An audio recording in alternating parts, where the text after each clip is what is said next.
Meditaciones de Marco Aurelio, traducido por Jacinto Díaz.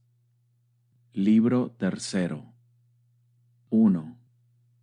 No se debe contentar uno con hacerse solo la cuenta que, acortándosele de día en día el tiempo de la vida, la parte que le queda por instantes se le va haciendo menor, sino que mucho más debe reflexionar que, si más tiempo viviere, estará siempre incierto si una igual disposición de mente en que se halla le acompañará en adelante, pronta para la inteligencia de las cosas ocurrentes y para aquella meditación que de suyo conduce al verdadero conocimiento de las cosas divinas y humanas. Porque si una vez la razón empezare a flaquear, por más que no le falte a uno ni la transpiración, ni la nutrición, ni la fuerza de imaginar y de apetecer, ni de otras facultades semejantes, con todo se le apagará el vigor para poder usar de sí mismo, para cumplir a la perfección con su deber, para ordenar y arreglar bien sus pensamientos, y para resolver con madurez si ya es tiempo de darse la muerte. Finalmente, para ejecutar todas aquellas cosas que piden una razón ejercitada y vigorosa. Conviene, pues, darse prisa, no sólo porque por momentos se va uno acercando más a la muerte, sino porque le va desamparando el conocimiento y reflexión en los negocios. 2. Ni deja de ser cosa digna de consideración que todo aquello que es como sobrepuesto a alguna obra principal de las que hace la naturaleza lleva un atractivo particular.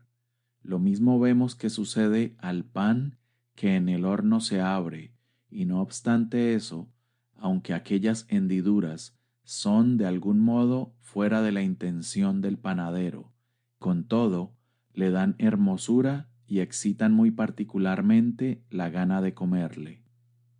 Asimismo, los higos, cuando están muy sazonados, suelen abrirse, y en las aceitunas, reventadas de maduras, el mismo distar poco de la corrupción añade al fruto una estima y aprecio singular.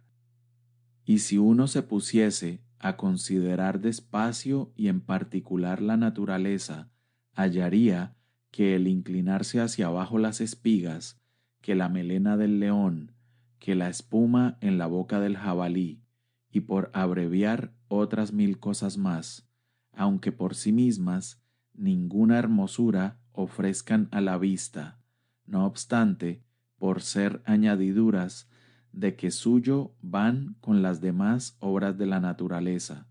a un mismo tiempo las hermosean y causan admiración, de modo que si uno tuviese un ánimo atento y fijase altamente la consideración en las cosas que se hacen en el mundo, estoy por decir que aun en estas, como consecuencias y adiciones naturales, nada se le presentaría que no le pareciese en cierta manera más agradable,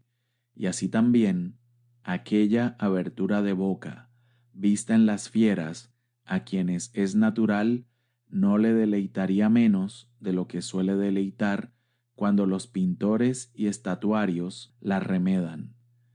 Y este mismo podría con ojos castos mirar igualmente la amable belleza de los niños, que aquella madurez y gracia ya pasada que muestran en su semblante las personas de mucha edad.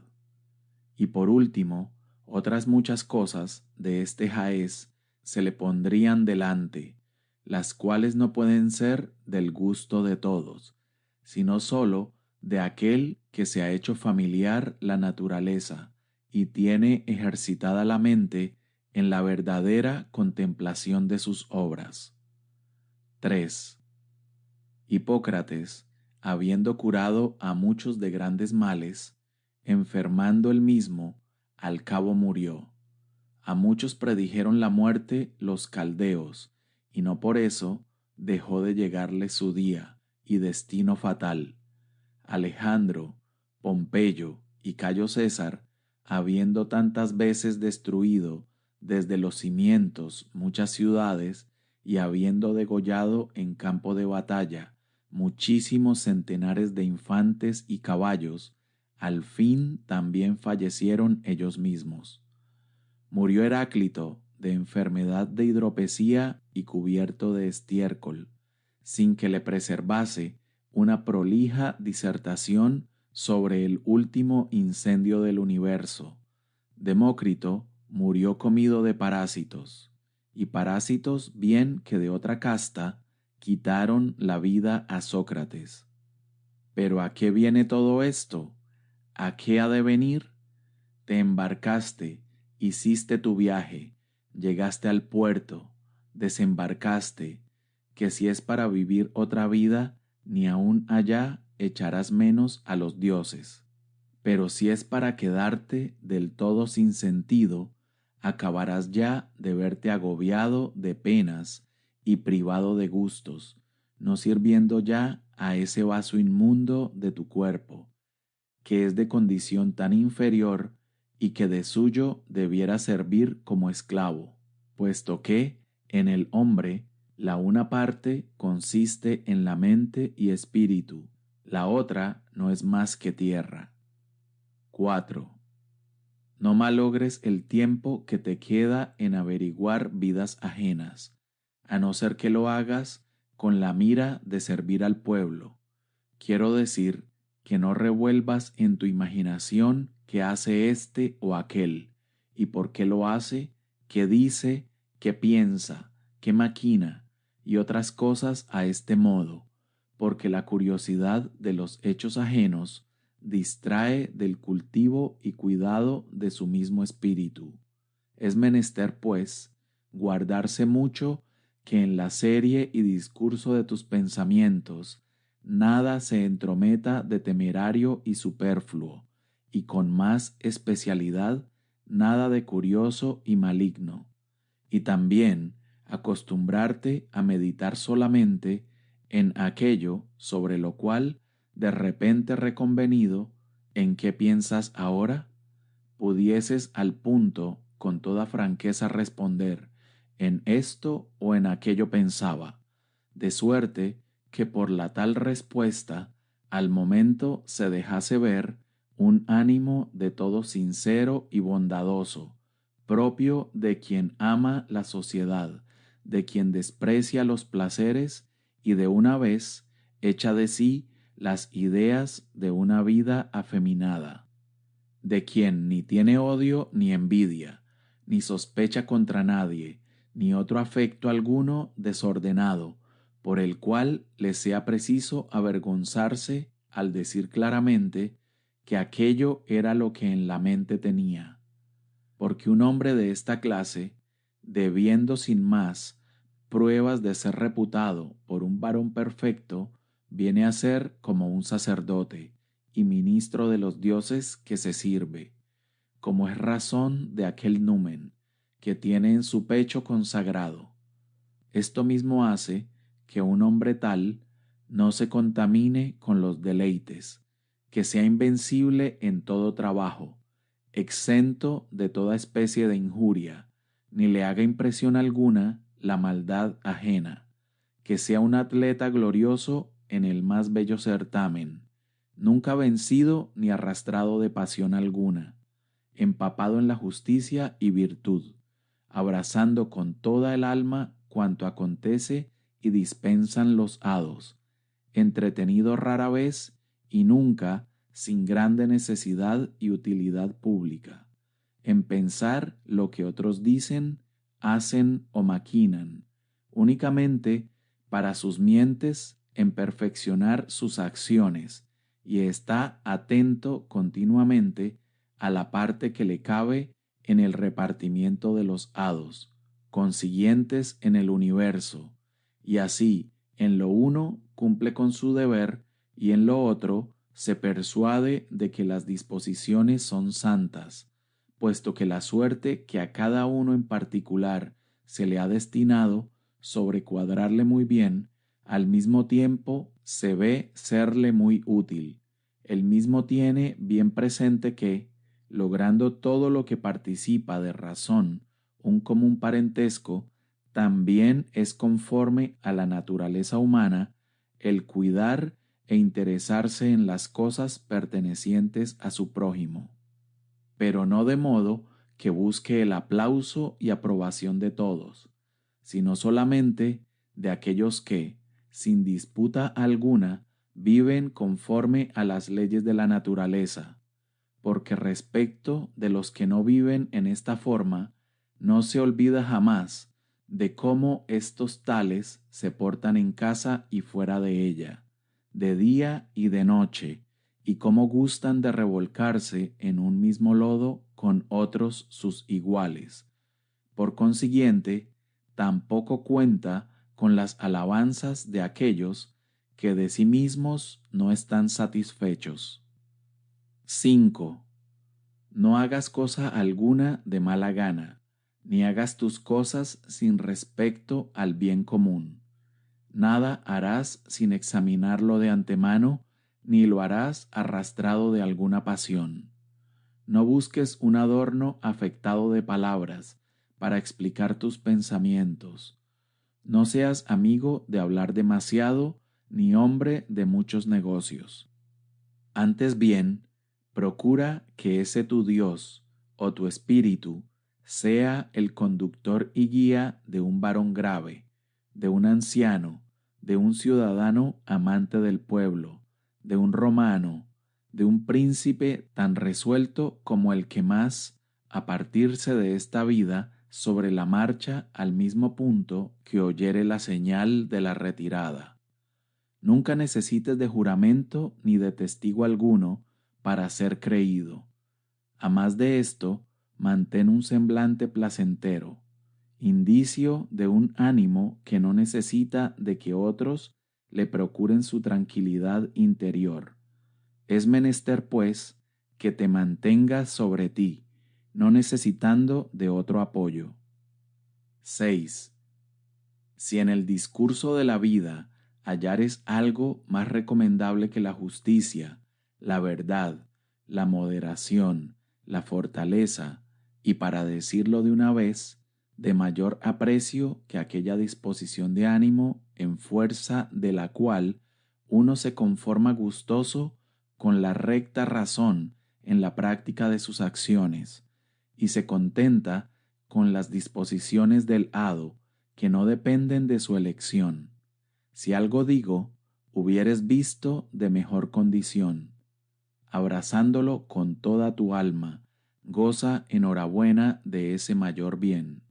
Pero si nada se te presentare más excelente que ese tu espíritu o numen en tu pecho consagrado,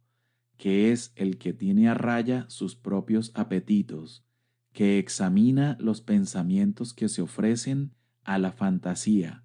que se desprende de los halagos de los sentidos, como Sócrates solía decir, que se sujeta a sí mismo a los dioses y que tiene cuenta con el bien del prójimo. Si hallares, pues, que toda otra cosa es mucho menor y de menor valor que tu espíritu, no quieras dar cabida a otro bien alguno, al cual, si una vez te rindieres, ya no podrás después, sin mucha repugnancia y contradicción, dar el primer lugar a aquel otro que es propiamente tu bien, y, en realidad, de verdad, no es conforme a justicia, y razón que ningún otro género de bien, como el aplauso popular, el mando, la riqueza, el deleite, se atreva a disputar el primer lugar contra el bien honesto, propio de la razón y sociedad. Bien entendido que si uno juzgare deber condescender en algo con cualquiera de estos bienes enseñoreados de su corazón, lo arrastrarán tras sí. Digo pues, que escogiendo tú de buena fe y generosamente lo mejor, te afirmes en ello, y sin duda lo mejor es lo más útil, y en que deberás mantenerte, si te conduce como a racional, y huir si como a dominado del apetito, y sobre todo, procura conservar un juicio recto y libre de preocupaciones, para que con toda seguridad puedas hacer un examen verdadero. 7. Jamás califiques de útil para ti mismo lo que tal vez puede empeñarte en faltar a tu palabra, en desestimar la modestia, en aborrecer a otro, en tenerle por sospechoso, en abominar de él, en mostrarte doble, finalmente en apasionarte por alguna cosa de las que no pueden hacerse sino a puertas cerradas. Pues quien a todo lo demás antepusiese su mente y alma, no habiendo para él cosa más sagrada que las religiosas ceremonias de la virtud, ese tal no se entregará al llanto, no temerá la soledad ni el concurso, y lo que más es, no vivirá buscando la muerte ni huyendo de ella, persuadido que nada le va en que por más o menos tiempo viva unida su alma con su cuerpo, porque si al mismo punto le fuese necesario partirse del mundo, tan expedito y desembarazado, se marcharía como si hubiese de ir a practicar con decoro y buen modo cualquier otra función de la vida, siempre acostumbrado a precaverse tan solo de que su mente rehúse los oficios propios de hombre racional y sociable. 8. En el espíritu de un hombre muy moderado y cándido, nada hallarás corrompido ni contaminado, ni menos podrá la parca arrebatarle la vida en tal estado, que no haya llegado ya al término de su perfección,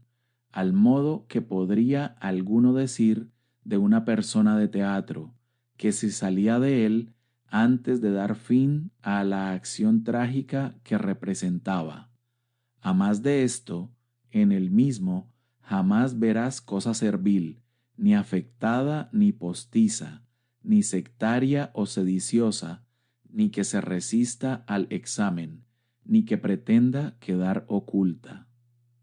9. Ten gran cuenta con la opinión, porque todo depende de ahí, para que jamás se introduzca en tu espíritu alguna opinión repugnante a la naturaleza y condición de un viviente que participa de razón. Y lo que tal condición requiere es reserva en el juzgar, familiaridad para con los hombres y obediencia a los dioses. 10. Echando pues de ti todo otro cuidado, pon solo atención en estas consideraciones, y al mismo tiempo acuérdate de que cada uno no vive más de lo que es el tiempo presente, en que vive, que es un punto indivisible, y que todo el resto de su vida o ya lo acabó de vivir o es incierto. Es pues nada lo que uno vive, nada el rincón de la tierra en donde pasa su vida, nada la más extendida fama de la posteridad, fama propagada por la sucesión de unos hombrecillos que muy en breve se morirán, y que, no conociéndose bien a sí mismos, están muy lejos de poder juzgar de los que antes murieron. 11. A los avisos que llevo dichos debe añadirse uno más, y es que siempre se haga la definición o la descripción de aquello que nos presentare la imaginación, de modo que distintamente contemple uno cuál es su naturaleza, tomada de por sí precisamente y mirada según todas sus partes, y que también diga para consigo mismo: tal es el nombre propio y peculiar de la tal cosa, tales los nombres de las partes de que se compuso y en las que se resolverá, porque verdaderamente nada contribuye tanto a la grandeza de ánimo como el saber examinar con método y exactitud cada una de las cosas que suelen acontecernos y poder escudriñar siempre las mismas en tal conformidad, que venga en conocimiento de que sirve tal cosa, qué estimación merece comparada con el universo y qué aprecio comparada con el hombre, siendo éste como es, un ciudadano de aquella suprema ciudad, de la cual estas ciudades de acá vienen a ser otras tantas casas y familias. ¿De qué condición es? ¿De qué principio se compuso? ¿Por cuánto tiempo deberá naturalmente durar este objeto que ahora me configura la imaginación? ¿De qué virtud convendrá echar mano para podérmelas haber con él? Por ejemplo, si de mansedumbre, de fortaleza, de verdad, de confianza, de candor, de frugalidad o de otras semejantes. Conviene por lo mismo decir en cada acontecimiento particular: esto en verdad me viene de la mano de Dios. Eso otro sucede en fuerza de la coligación de las cosas y del hilo fatal de las parcas, por esta complicación de sucesos y por el acaso de la fortuna. Aquello nace de parte de aquel que es hombre de mi misma patria, de mi mismo linaje y mi amigo, pero que al mismo tiempo ignora lo que le corresponde según los derechos de la naturaleza, los cuales sé yo muy bien. Por esto me portaré con él con benevolencia y con justicia, conforme lo pide y exige la ley natural de la sociedad, si bien en estas cosas comunes de la vida no perderé de vista que debo tratarle correspondientemente a su mérito. 12. Si tú, siguiendo la recta razón, haces lo que tienes entre manos, con estudio, con empeño y buena voluntad, sin poner la mira en ninguna otra conveniencia ni diversión, antes bien, conservas tu espíritu por entonces tan puro como si ya lo hubieses de restituir a quien te lo ha dado.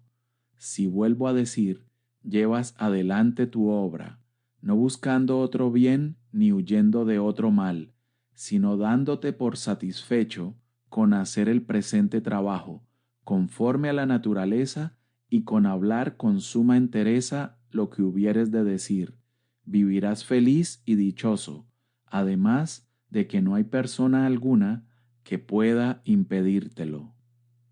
13.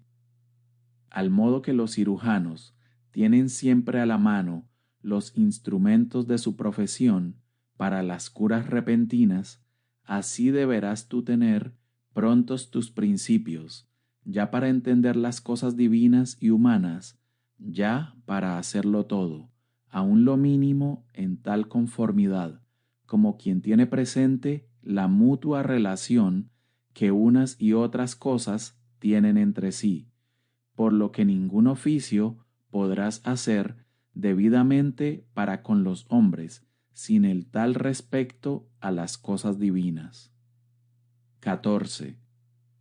No te extravíes más, supuesto que no has de tener tiempo para acabar de leer tus comentarios, ni las proezas de los antiguos romanos y griegos, ni los apuntamientos que entresacas de los libros y reservas para el tiempo de tu vejez. Date pues prisa en llegar al fin, y dejadas las vanas esperanzas, si tienes cuenta contigo mismo, procura mirar por tu bien. 15. Porque esto aún pueden hacerlo los que no saben cuántos significados tienen los verbos de robar, sembrar, comprar, de ver lo que se debe hacer, lo cual no se ve con los ojos corporales, sino con otra cierta vista interior. 16. Tenemos cuerpo, alma y espíritu, Del cuerpo son los sentidos, del alma los apetitos, del espíritu los principios. Ello es así que el formar la fantasía, las ideas de los objetos, es cosa común a los brutos. El ser impetuosamente agitado, como lo es un autómata, conviene también a las fieras, a los hombres afeminados, a un Falaris y un Nerón, a aquellos que no creen en los dioses, a los enemigos y traidores a su patria, a aquellos, finalmente, que de nada tienen empacho, después que cerraron la puerta.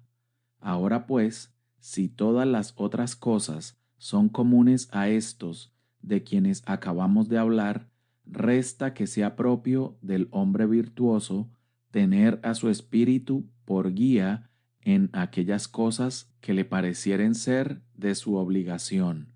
y abrazar con amor las disposiciones que los hados le hubieren decretado. El no manchar su espíritu, que a manera de un numen divino lo tiene consagrado en su pecho, ni perturbarlo con un tropel de imaginaciones, antes bien conservarle plácido y propicio, obedeciéndole con el mayor respeto y siguiéndole como a un Dios. Por fin, el que no diga cosa que sea contra la verdad, ni ejecute acción alguna contraria a los derechos de la justicia. Y si uno no fuere del agrado y satisfacción de los hombres, porque siga este género de vida sencilla, modesta y plácida, no por eso deberá enojarse contra nadie, ni desviarse de aquel camino que conduce y lleva al término de la vida, al cual es necesario que uno llegue puro y tranquilo, desembarazado y sin la menor repugnancia con la propia suerte que le cupiere.